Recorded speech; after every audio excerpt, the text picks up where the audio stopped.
Tuhan bersamamu dan bersama rohmu. Inilah Injil suci menurut Lukas. Dimuliakanlah Tuhan. Pada suatu kali berdirilah seorang ahli Taurat untuk mencoba Yesus. Katanya, "Guru, apa yang harus kuperbuat untuk memperoleh hidup yang kekal?"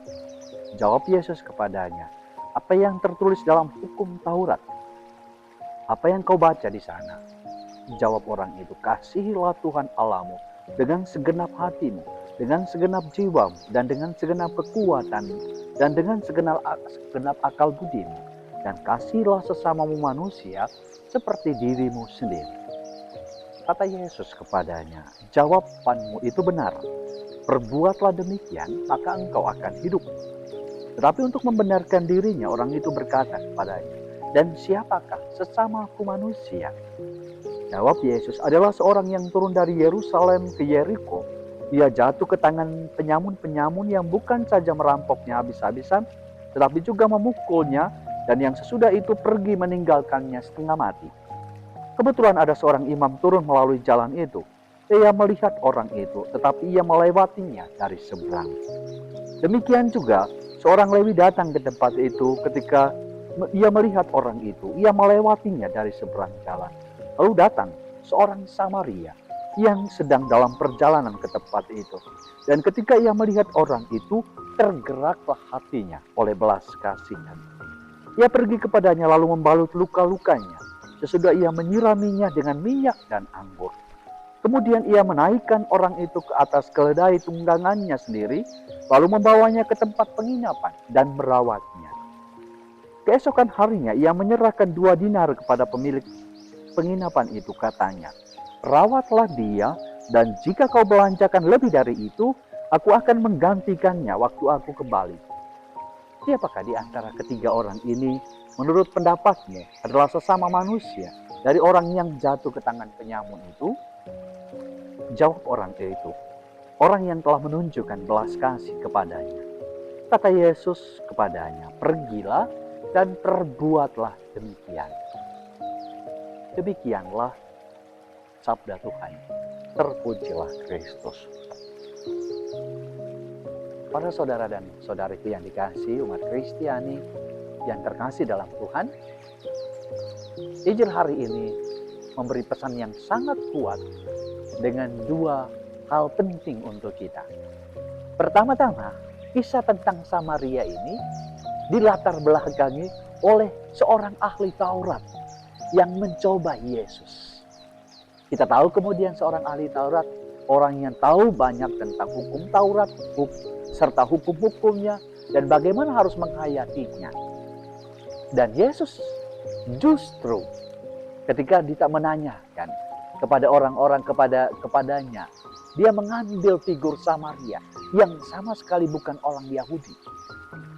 Tuhan pertama-tama mau menunjukkan bahwa kemudian hukum tidak hanya untuk diketahui, hukum tidak hanya untuk dipelajari, tapi hukum pertama-tama mesti dihayati, mesti dipraktekkan.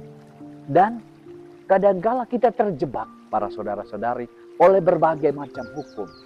Ya, di dalam gereja Katolik terdapat banyak hukum, dan kadangkala dalam menghayati iman, kita hanya sekedar menjalankan kewajiban-kewajiban, hukum-hukum. Maka Yesus pertama-tama mengajak kita untuk pertama-tama, jangan sampai kita berhamba pada hukum. Tetapi pertama-tama kita sungguh-sungguh menggunakan untuk makin mengimani kita. Saya memberi contoh para saudaraku. Kadang-kala kita pergi ke hari Minggu setiap minggu hanya sebagai sebuah kewajiban, bukan sebagai sebuah penghayatan iman. Maka Tuhan mengajak kita, mari kita menjalankan segala macam perintah Tuhan dengan hati yang tulus. Bukan hanya sekedar berhenti pada hukum-hukum. Sehingga kita maju dalam poin yang kedua, para saudara-saudariku. Bagaimana kita hidup dalam konkret kita, dalam perbuatan-perbuatan kita.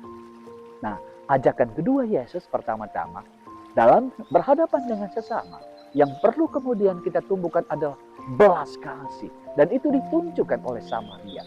Bagaimana menghayati belas kasih, para saudara dan saudariku? Ya, Bagaimana kemudian seorang Samaria itu memberikan contoh yang sangat baik untuk kita. Seorang yang bukan Yahudi, yang memberi contoh bagaimana melakukan perbuatan baik.